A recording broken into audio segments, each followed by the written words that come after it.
begin. Are you ready for the journey?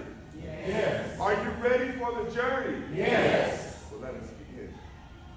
1619, Jamestown, Virginia, slaves were on the sea. Cheap labor with newborns became free labor to use on again and again for free. 1776, the Declaration of Independence was in the mix, and DJ Slave Master was on the turntables, and he was turning the tables on us. The records were black, and they were being beaten and cut and scratched until broken, played until broken, while white men sprayed these words as truth while on the slave. Oh, the words were so elegant that they couldn't comprehend its relevance. It said, behold these truths to be self-evident, that all men are created equal, and that they are endowed by their Creator with certain unalienable rights, that among these were life, liberty, and the pursuit of happiness. This was not true to them, but it was true to him.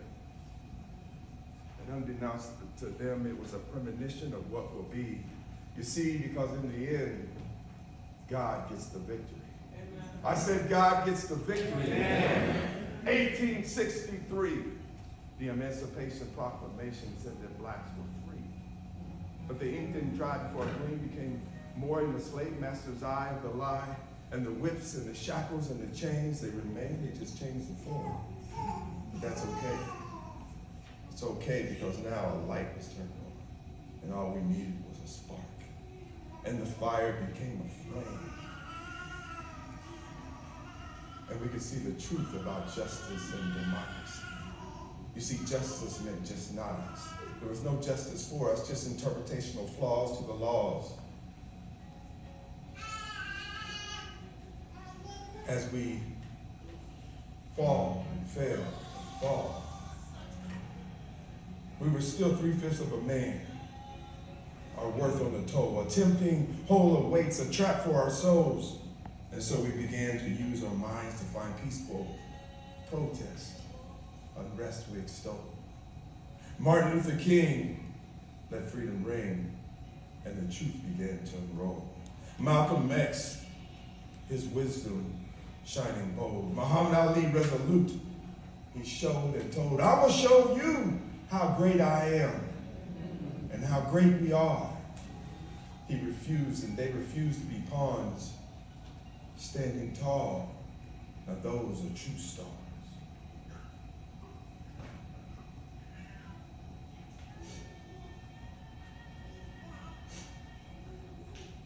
And yet now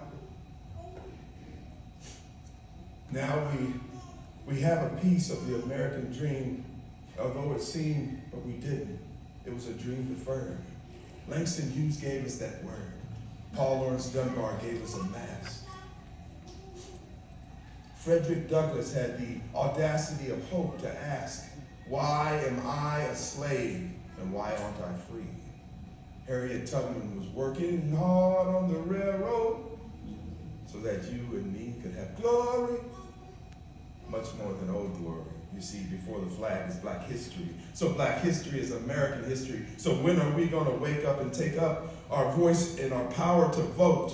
Back before you and me, we fought, and people fought for our liberties, while others were given it freely. We were hung, tied, beaten, shot, and even died, trying to set and get our vote in. You see, we wanted the right to vote no matter how hard it seemed. We did more than dream.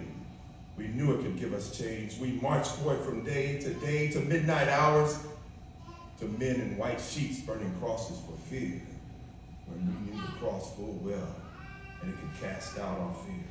And we were willing to bear and forbear and even forgive. We were willing to die for it so that we could all live with rights. Bob Marley said it best, get up, stand up for, you know the rest of that song. It's been a long, hard road. And the 13th and 14th and 15th Amendment came, and we still had to fight for our rights, for our votes to eventually claim. And after all that, we want to be complicit and complacent and complain about such things as racism? We better get up and get our heads out of the basement and bring our power to the box. The alarm clock is ringing, it's falling off the nightstand. Every woman, every man, join this caravan and vote. And tell your family and your friends it doesn't matter if you're black or white or pink or green or red or purple or even blue. It's your choice. Make it. Be the light. It's all up to you. No complaints without action. You want a chain reaction and vote. You matter. It's matter to vote. Don't let it be lost. It's your point. Like the joint. Score the point. Our forefathers paid the cost. Now we must pay it too. Be the spark, and the spark votes. And my ending question is, I will. Will you? Yes. Will you? Yes. Will you? Yes. Will you? Yes.